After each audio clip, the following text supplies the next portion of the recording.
Welcome to Next to Madison, a podcast to help you live your best life. Hey, welcome back to another episode of Next to Madison. This is episode number 105. I am sitting down with a very inspirational, amazing woman, Nancy Conrad. She is a speaker, author, teacher, and entrepreneur. She is the founder of the Conrad Foundation, which hosts the Conrad Challenge. And she's here to talk about exactly what that is, and also is going to give us some stories from her husband about space. And he was the third man to walk on the moon, which is unbelievable. And all of us kind of, will watch these things and look at these launches. And it's just a fascinating thing to realize, space puts things into perspective. You realize just how small we really are. And our problems are pretty insignificant when you look at, we're just a very small part of an infinite universe. So with that being said, I'm going to bring on my guest, Nancy Conrad. How are you? I'm doing great. How are you? Oh, I'm doing good. I'm currently in New York City right now. People can kind of see out the window, which is nice. It's coming back to life. Which is great. Yes. What a time we've been through, huh? And we're not through it yet. I mean, we are at the portal.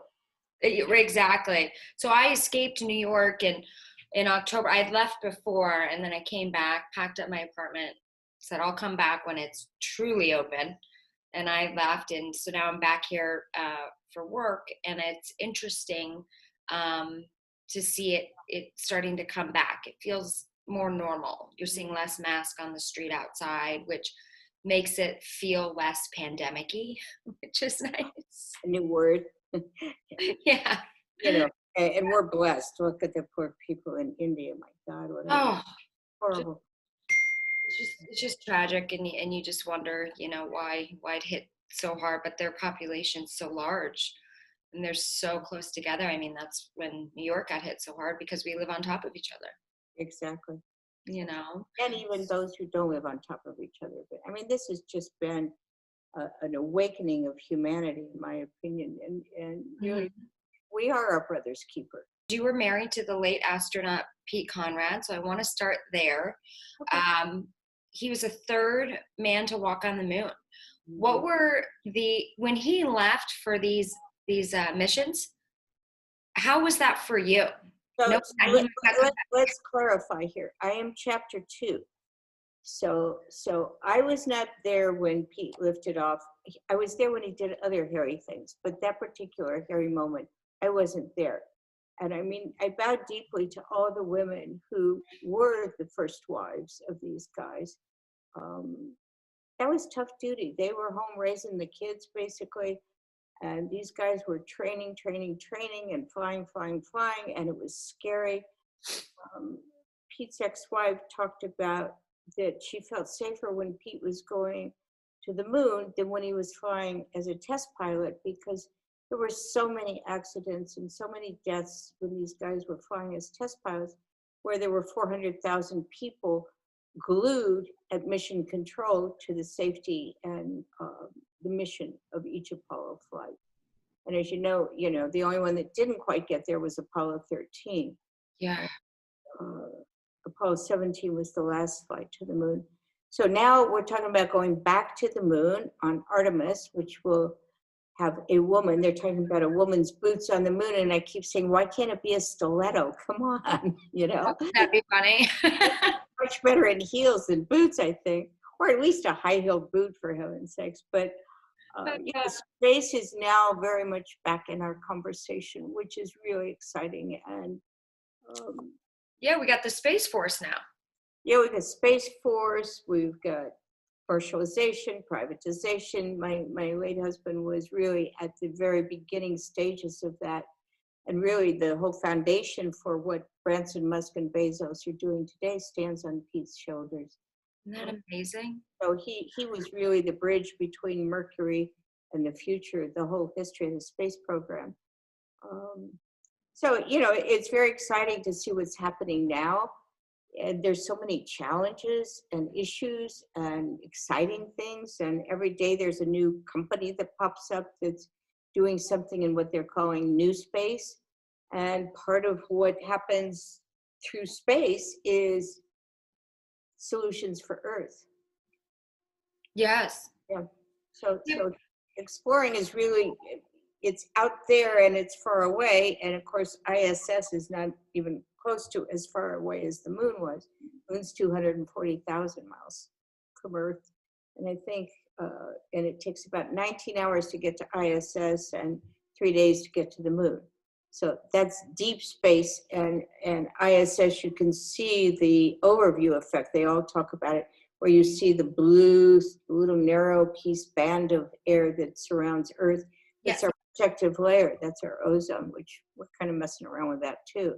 So why do you think in the beginning it was so important for us to beat the Russians to the moon? Well, they had launched Sputnik, and they had gone to space, and we were hanging out. Yeah. And so it was actually Johnson that put the whole thing together, because it was a space race.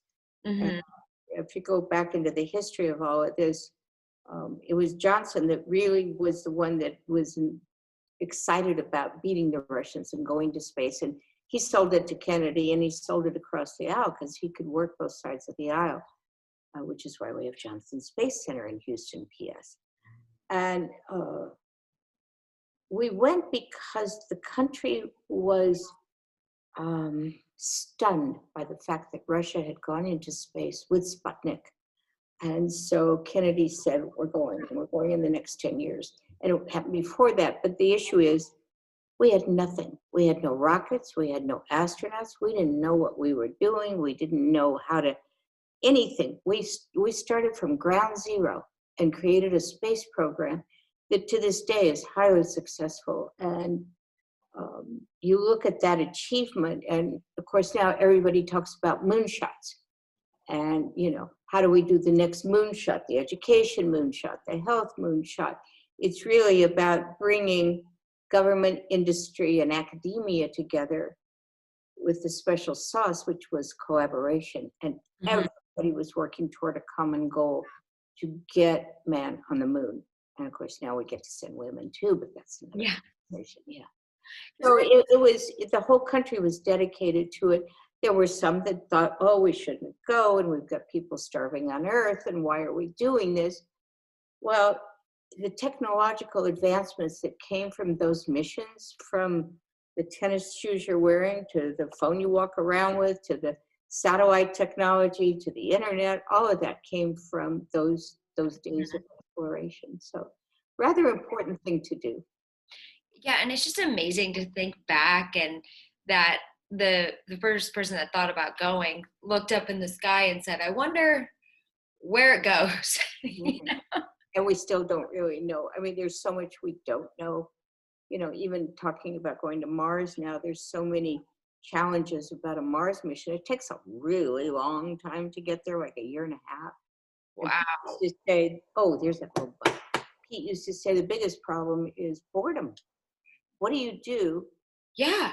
In a vehicle that's small and maybe a crew of, I don't know, 8, 10 maybe? What are you going to do for all that time? Yeah. So back in the day, the first space station that flew was called Skylab. And Pete also commanded Skylab, and it was damaged at launch. And it fell on Pete and his crew to rescue the lab. It had gone up in 2 pieces. The piece, like, think about ISS, only vertical. And then a Saturn V launched, and then the crew went up with that. So they had to fix the lab. And they were up there for 28 days. That was the longest humans had ever been in space. Wow. Well, so after they repaired the lab, which was basically Pete hanging out of the Saturn V rocket in the middle of nowhere on a tether, which he had no idea if it was going to hold or not, yanking at this solar array to try and get it to open, because the lab was cooking. I mean, it was heating up, and everything inside of it was heating up, and they had to get that solar array open so it would protect the rays of the sun from the lab. Once they got that done, and they had all these medical experiments to do, but he said it was sort of like a long trip. They start doing things like the Indy 500 inside of Skylab. And by the way, if you ever get to Washington, D.C., they have a model of Skylab They're in the Air and Space Museum. It's really fantastic to see the early days of the space program. I mean, it is. It's just so fascinating. What do you think the reason that Musk wants to send people to Mars so badly? You probably have to ask him, but you can watch Saturday Night Live and he'll probably tell you. Oh, yeah, I know, right? That's exciting. I don't know why he wants to go so bad. I guess because it's there and no one's ever done it. And it's a big,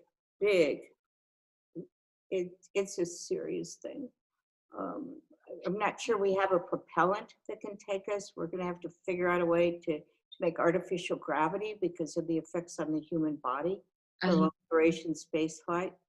And all of those things are going to have to be addressed, and whatever they're going to make the vehicle out of, it's a big, hairy problem. And he likes big, hairy things. So I think, bless. I mean, I think it's fantastic that he's looking at it. And I think he's just a very interesting young innovator and entrepreneur. And I love to watch what he's doing. Yeah, he really is. I'm definitely a fan. But yeah, do you think there's life on other planets? I don't think it's likely. Let me put it that way. I think if there were, part one, have we been visited? Not likely, because we'd be like worms. I mean, the intelligence to get here would be so massive that we would be like little nothing burgers, and there would be no reason for them to even, deal with us whatsoever. Do I think there's life? I simply don't know. Yeah. I can't give you a definitive answer. Pete would say no. He didn't believe in UFOs or any of that stuff. But are there? I mean, none of us really know. It's like God. Do we really know if there's God? You either believe it or you kind of don't. And you sit on whatever intelligence you have at the time and what you think is possible. Yeah. So, answer it, I don't know. I know, it's interesting because I always think there's all these planets and then there's different universes, and I definitely think there's life on other planets because there's just no reason that we would be the only planet that's occupied when this whole beautiful thing was created. Who knows? Lord, at least that's my opinion. Yep. But now it's like asking, is there life after death? I don't know. Yeah. and after I'm dead, I can't come back and tell I want to say yes. I want to say yes too, believe me. But who knows? I don't know. And maybe that's for the great-grandchildren to figure out. Yeah, right. So, but there's been all this talk. They've been releasing it. Yeah. About there are UFOs. Yes, we have been visited. Everybody knows. They kept it down. Remember that Israeli scientist that came out? And he said, I have nothing to lose. I'm older. I'm retired. I'm coming out there. I'm saying it. Yes, there are people on the moon. There's command centers on the moon. We're in communication with these aliens. They don't want us to say anything about them because it'll cause havoc down here. Well, and it's like, what do you believe? That and other stories. I mean, that's one I don't know about. But, how can I say, no, that isn't true? We don't have a lunar outpost right now, and we haven't been back to the moon in a long time. And maybe when we do go back, who knows what we're going to find there. I doubt it, but then, I don't know. It's just going to be interesting, won't it? Yeah. When was the last time we were at the moon? 1972 or one, I believe. It was Apollo 17 was the last mission. Last one? Yeah. Wow. So it's interesting. Have other countries been there? No. So Russia flew to the back side of the moon. There is no dark side. Sorry, Pink Floyd. Yeah. But Russia has flown to the back side of the moon, and now China has sent a vehicle to the back side of the moon. But we have not. The front side of the moon? What? Yeah, the side that we see on Earth. Is the front. Is the Earth-facing side. There's a side that's when you go orbit around the moon, there's a backside. Yeah. So, yeah, it's like, going around Earth. It's a circle. It's a, Right. yeah. Yeah. So it's interesting how they can tell what's the front side and what's the back side. Well, it's just the facing side. The side that faces us is we call the front. So it's like I'm looking at the front of you. I can't see the back of you. So that's your back side, but I wouldn't call it, and so they've named it the dark side because I guess that sounds pretty sexy, but there really isn't one. Do you think we're going to go to the back side of the moon? Sure. Yeah, because it seems confusing because we're all on the same ball. Well, to go to the moon, to return from the lunar surface back to Earth, you have to go in orbit around the moon to come back to Earth. So you go around to the backside of the moon to return to Earth. So when they went to the moon, the spacecraft landed on the moon, and then they were able to get. What's so amazing is like when they did this, they had no idea what the temperature would be. They didn't know anything. So I will share with you, they had sent up a device, a surveyor, to take photos of the moon. This is really high-tech stuff. I don't know if you can handle this. Yeah. Set up this little vehicle, and it took photos of the lunar surface, and those photos came back to Johnson Space Center, and they made paper mache models of the moon. Okay, this is high-tech. Yeah. So when Neil and Buzz landed on Apollo 11, which was the flight just before Pete's flight, they were 4 miles from their landing site because there were a lot of boulders and things that they were, trying to land without toppling over, which would have really spoiled their day. So when Pete and Al Bean flew, and Dick Gordon, they wanted to do a pinpoint landing on the moon. Now you got to really think about that. There's nothing to navigate from. There's no shadows, no buildings, no nothing. So they decided that their landing site would be next to this little surveyor with the camera devices and all that stuff. And they landed near a Copernican ray, which was a deep indentation in the lunar surface. The landing site was called the Ocean of Storms. Now, Interesting. yeah, Neil and Buzz landed at the Sea of Tranquility, and maybe it was a foreboding because when they launched Apollo 12, they launched in foul weather. It was the only time NASA has ever launched in foul weather, and the Saturn V rocket became a lightning rod. So they were struck by lightning, and what happened was the whole cockpit lit up with all the caution and warning lights. They'd trained for 1 or 2 or maybe 4. The whole thing lit up like a Christmas tree. Well, what had happened was that they had generated their own lightning, and when it struck the vehicle, they were flying basically a dead rocket. The whole computer was shut down. And a young man named John Aaron, these guys that were working at Mission Control were, I think, average age about 26. Gotta think about that. Wow. So this young man named John Aaron knew which switch to throw, SRB to aux. Al Bean knew which switch it was. He threw the switch and basically rebooted the Saturn V rocket.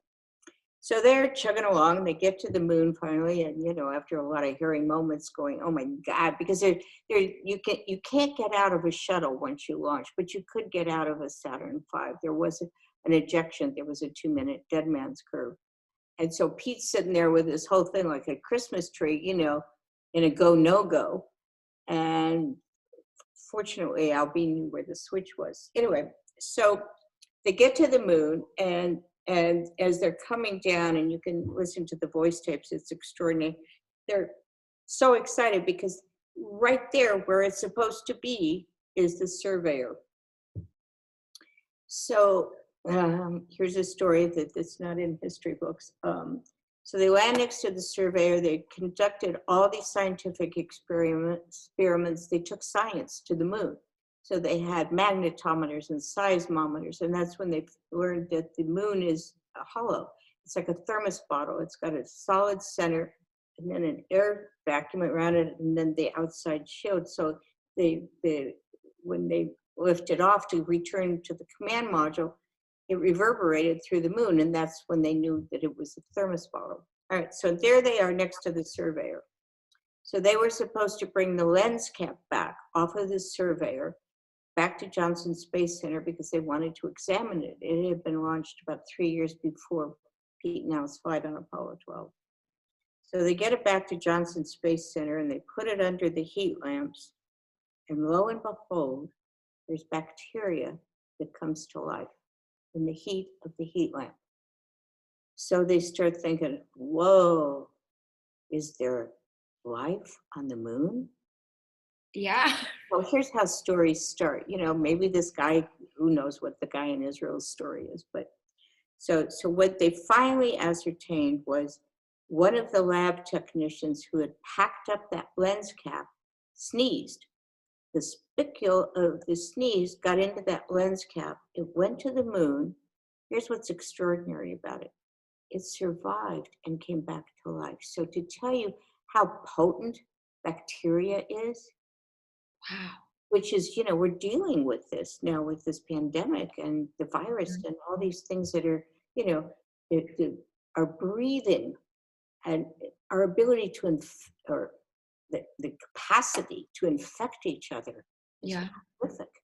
And it all comes out of spicules that get brought forth through our mouth, through our nose. And when we can control that, we will control pandemic and virus, colds and flu, and everything else that flows around in the air. It was just a fascinating piece of little data that came back from the moon. Yeah. How long did it take them to come to that conclusion? Well, they did it in the lab when it came back from, you know, they brought back about 78 pounds of lunar rock. I mean, they were doing some experiments up there. And so when they brought it back to the lab and put it under the heat lamps, it came back probably just within hours. I don't know the exact time frame of it. I mean, so do you feel like his perspective on life was different than other people's because he had seen such a vast space? No, they did a wonderful, BBC did a wonderful piece. They interviewed 5 of the guys who were moonwalkers. And they asked Pete, it gives me chills when I think about it. They asked Pete if when he looked at the moon, did he think about, oh, I've been there? Pete said, I don't sit around thinking about what I did. I sit around thinking about what I'm going to do. And so he was very, very plugged into the future of space exploration. He did a thing for Smithsonian Air and Space, and he said, the moon, I've been there. Next time it's your turn. He wanted us all to get a ride. Yeah. And, you know, now it's starting to happen. Private citizens are going up. There's guys going up on a SpaceX flight, and Yeah. now I saw today, I think Bezos is selling a flight on one of his vehicles, not to the moon, but just space flight. And, you know, it's a dangerous place. It's not like getting in an airplane. So there has to be training that goes with it. Yes. There's a lot that happens to the human body in space. So And long duration even more so. Okay, so what happens exactly? Well, there's all sorts of things. Long duration, when you're in space, because there's not so much gravity, the heart gets smaller. Some osteoporosis can happen. Now they're finding for long duration that the eyes are flattening. When the guys come back from space, although the heart gets back to its normal size, you don't pump as much because you're not fighting gravity all the time. You're floating around, right? So which is why exercise is so important in space. And P.S., I'm not an expert in space. And believe me, I am not. That is not my expertise. Everything I know is stories I've been told and research I've done and things that have been part of my life, but I have no expertise in space. Because you wrote a book, though, The Rocketman. Yeah, but that's not about an expertise in space. It's Pete's story. It's the story of his life. Yeah. And he had a great story. So that's why I wrote it. Yeah. What was one of your favorite stories that you put in the book? Oh, there's just so many. You know, we've built a whole effort based on Pete's legacy. So let me tell you 2 pieces that connect. So I'm an educator, and I really worked my whole life on bringing ways for young people to learn that isn't pushed at them, but pulls from them, their passions, their interests, gets them in touch with their superpowers and what I Yeah. call cool ability. And so that's been my passion forever. And I've done all sorts of things in that sector. And then when Pete was killed, he was killed in an accident in 1999. And I wrote the book, and then I came up for air. Oh gosh, the book came out in 2005, and then it came up for air. I'm not very good at sitting still. I'm an action figure. I don't have a PhD, but I have a GSD. I get stuff done. There, I like that. Yeah, so I started to put together my passion for new ways for kids to learn how to learn, and to learn how to think, and to become agile thinkers so that they could pivot, they could think in the system. We don't know what workforce is going to look like in 5 years. If you can create a whole generation of young people who understand solving challenges and are nimble thinkers and can think systemically and systematically and combine innovation, education, and entrepreneurship. So let's invite them to design the future, okay?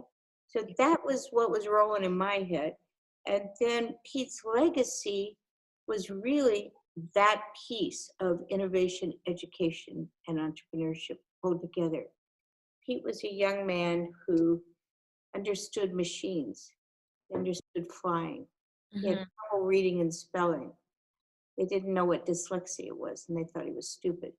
So they threw him out of a very prestigious school, and his mom took him to a little boarding school in upstate New York. And lucky for Pete, he had to repeat the 11th grade. He was learning how to fly about that time. He soloed when he was 16 years old.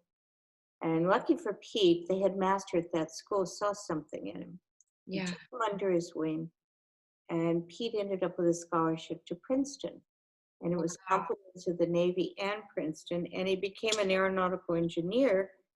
Two very good reasons for that. He liked to fly, and he didn't have to read or spell. Yeah, there you go. Perfect. So when Kennedy, he became a test pilot when he graduated Princeton, and then when Kennedy wanted some guys to go to the moon, he liked to fly. He actually ended up 4 flights in space. He flew Gemini 5, which established that we could be in space for 8 days because we needed that amount of time to get to the moon and back. He did a Gemini 11, which established rendezvous. That was the methodology for the lunar mission, so that the lunar landing module went down to the surface of the moon, and the command module orbited the moon, and then the guys hitched a ride back home on the command module. And then, as I mentioned, he flew Skylab. So I put together the fact that an educator took a kid under his wing, and that kid got a moonshot. That piece and my passion for education, and I put those 2 pieces together, and out came the Conrad Challenge.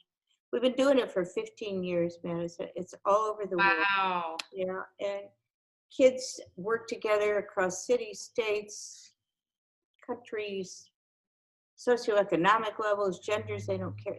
This is Gen Z, and when Pete was on the moon and looked back at Earth, and all of them have talked about it, all the moonwalkers, when they look back at Earth, it was this little fragile blue and white marble in a black velvet sky, and it looks so vulnerable. And the need to protect this is so important. Well, these kids that are Gen Zs, they're the digital natives. They've grown up on the internet. They don't see borders and boundaries. Yeah. So they see the world in the same way that Pete and the other guys who stood on the moon saw Earth. Fragile, needs our help. So all of those pieces went together, and voila, came the Conrad Challenge. We just had our Innovation Summit. We had to do it virtually because of the pandemic. And we normally have hosted it at Kennedy Space Center. And the kids, it's a what do you call it?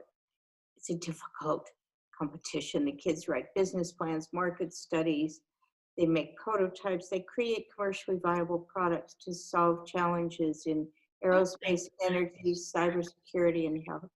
I mean, what were you doing in high school? You know, these kids are Drinking without getting caught. there you go.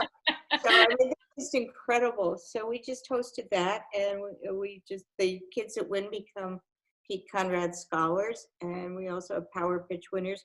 I don't want kids dropping out of school and making companies and websites and all that. I mean, that's a one-way ticket to miss out on your childhood, which would be a real shame, you know, what a special time of life.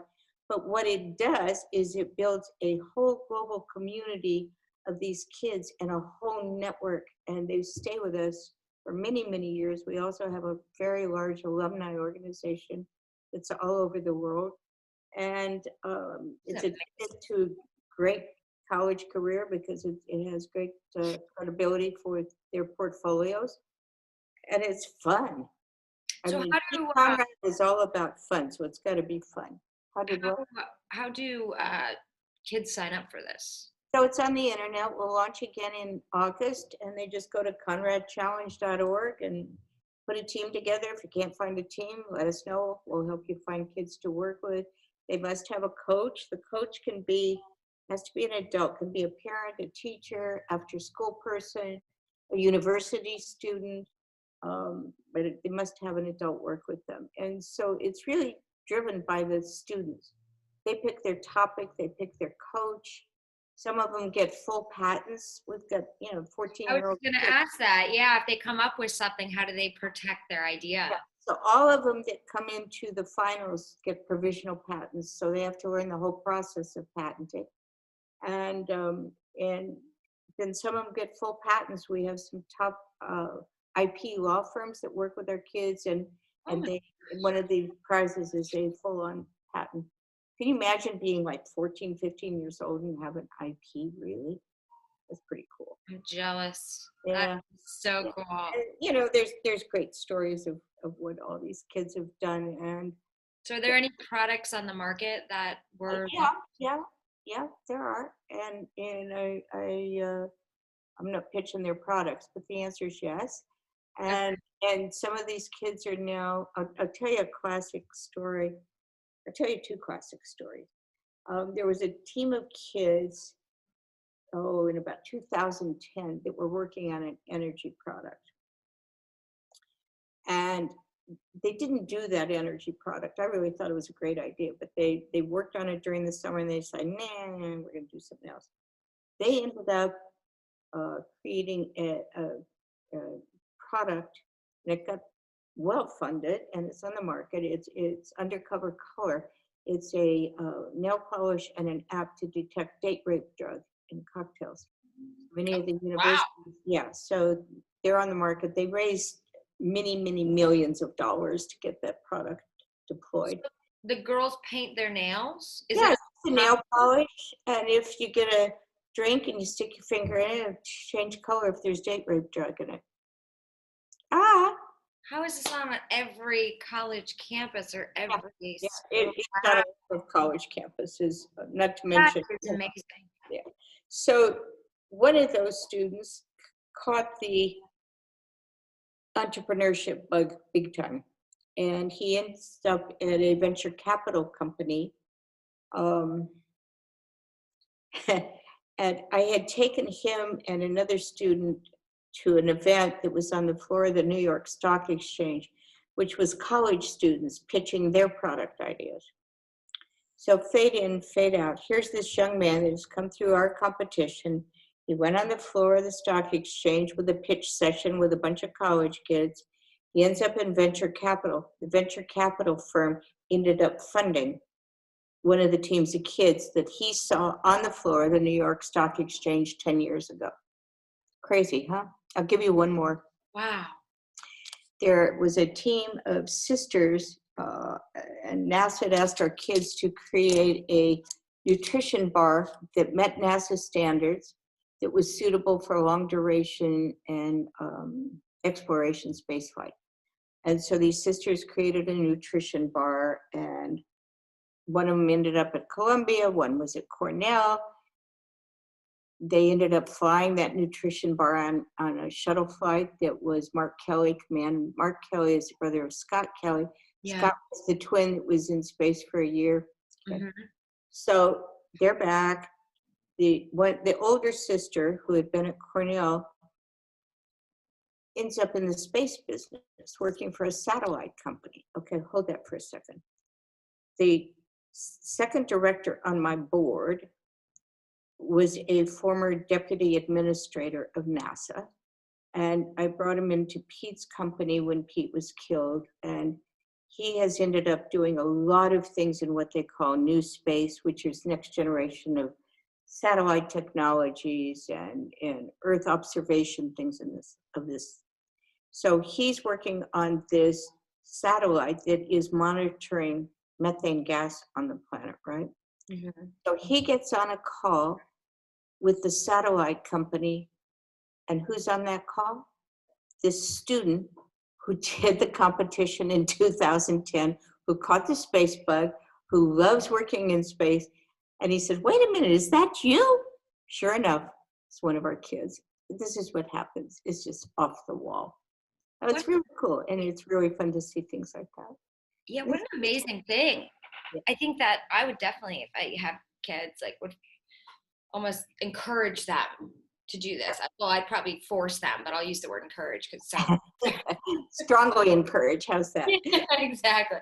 Like, this is your future. Yeah. Well, and it's what's so crucial about it is because these kids have grown up on the internet and they see the world this way, that without the borders, this is where education can start to become diplomacy.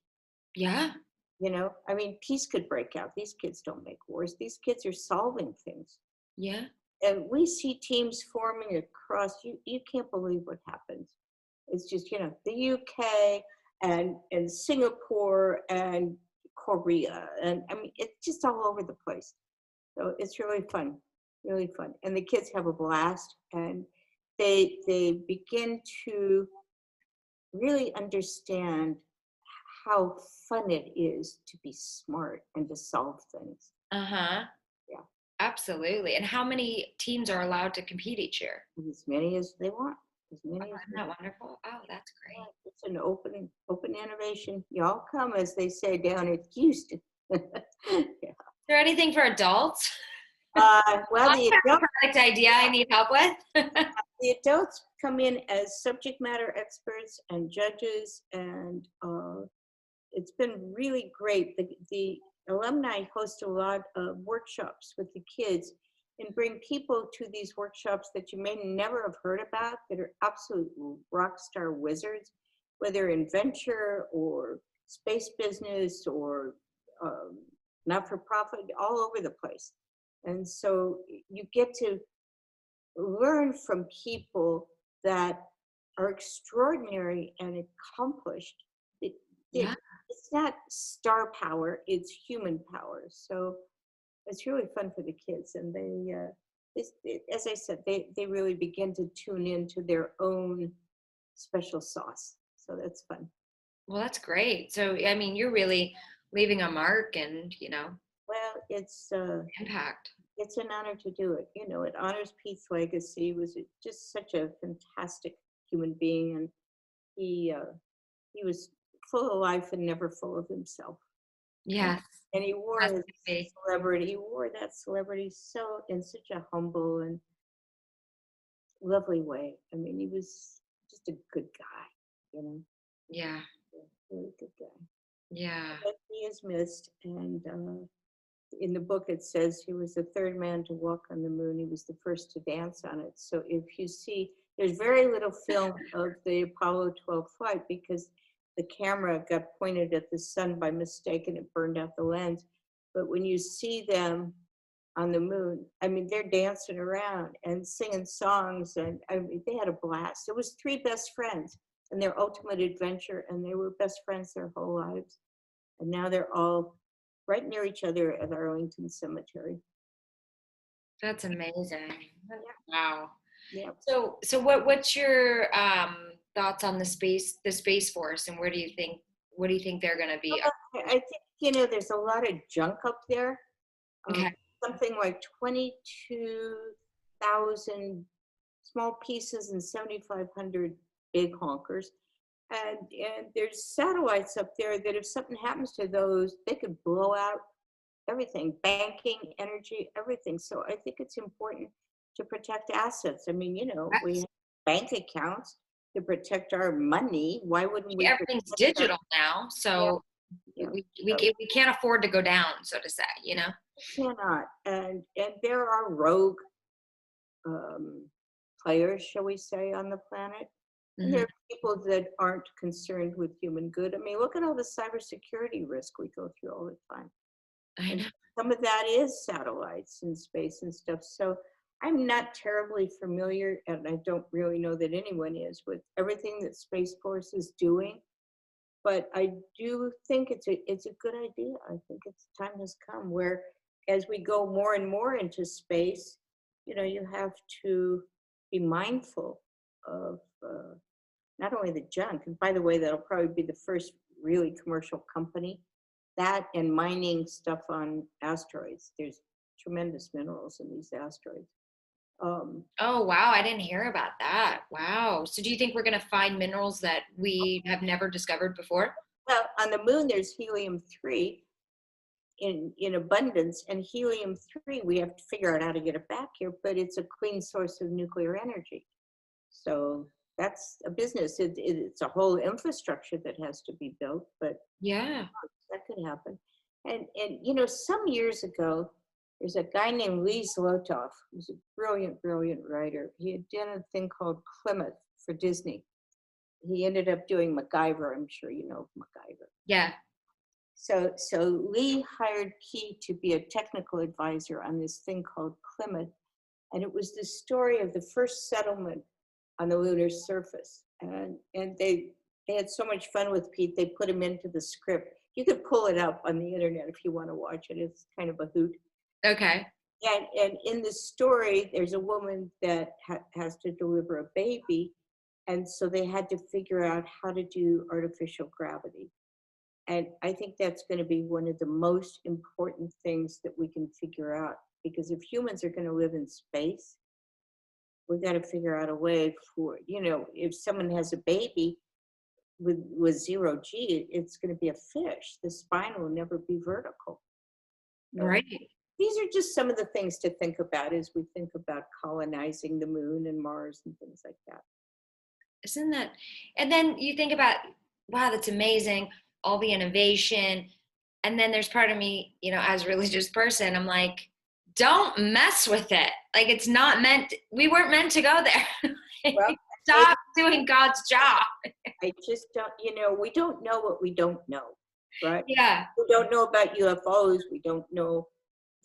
We don't know about death. We don't know about afterlife. I think, we come here. I got to read you this. It's so great. This was at a birthday party last night, I think it was. I don't know if you've ever heard this.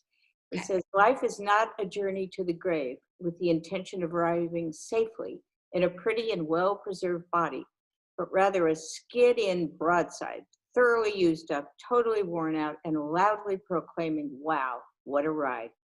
Go fast and the wrinkles won't show. So I love that.